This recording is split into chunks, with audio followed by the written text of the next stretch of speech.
തിരുവനന്തപുരം നെയ്യാറ്റിൻകര ചായ്ക്കോട്ട് കോണത്ത് പൊട്ടിവീണ വൈദ്യുതി ലൈനിൽ ചവിട്ടി വയോധികൻ ദാരുണാന്ത്യം.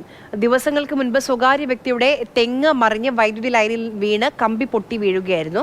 സമീപവാസികൾ മാരായമുട്ടം KCB ഓഫീസിൽ വിവരം അറിയിച്ചുവെങ്കിലും ഓഫീസ് അധികൃതർ നടപടി സ്വീകരിച്ചില്ല എന്നാണ് പരാതി.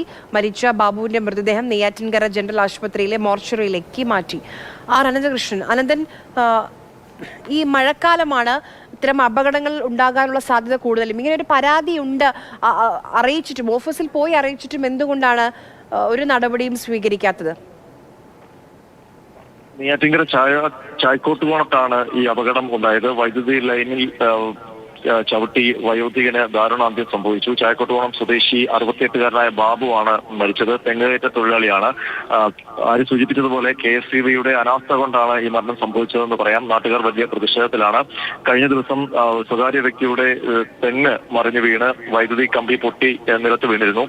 ഇത് KSCB മാരായമുട്ടം KSCB ഓഫീസിൽ നാട്ടുകാർ അറിയിച്ചതാണ്. ഈ അപകടാവസ്ഥയിലാണ് ഇവിടേക്കുള്ള വൈദ്യുതി വിച്ഛേദിക്കുകയും ഒപ്പം തന്നെ ഈ വൈദ്യുതി ലൈൻ പൊട്ടി വീണത് ശരിയാക്കണമെന്നും നാട്ടുകാർ ആവശ്യപ്പെട്ടിരുന്നു. എന്നാൽ KSCBയുടെ ഭാഗത്തു നിന്ന് ഒരു നടപടിയും ഉണ്ടായില്ല. അതാണ് ഇപ്പോൾ അപകടത്തിലേക്ക് നയിച്ചത്. ഇന്ന് രാവിലെ ഈ വഴിയിലൂടെ നടന്നു വരികയായിരുന്നു ബാബു. അപ്പോഴാണ് ഈ വൈദ്യുതി ലൈൻ പൊട്ടി വീണത് അറിയാതെ അതിൽ ചവിട്ടുകയും അതിൽ വൈദ്യുതി ഉണ്ടായിരുന്നു. ഷോക്കേറ്റ് അപ്പോൾ തന്നെ മരണം സംഭവിച്ചു. ഇപ്പോൾ മാരായമുട്ടം പോലീസ് ഈ സംഭവത്തിൽ കേസെടുത്തിട്ടുണ്ട്. ബാബുവിന്റെ മൃതദേഹം നെയ്യാറ്റിൻകര ജനറൽ ആശുപത്രിയിൽ ഇരിക്കുകയാണ്. KSCBയുടെ അനാസ്ഥയിൽ നാട്ടുകാർ വലിയ പ്രതിഷേധത്തിലുമാണ്. ആര്യ.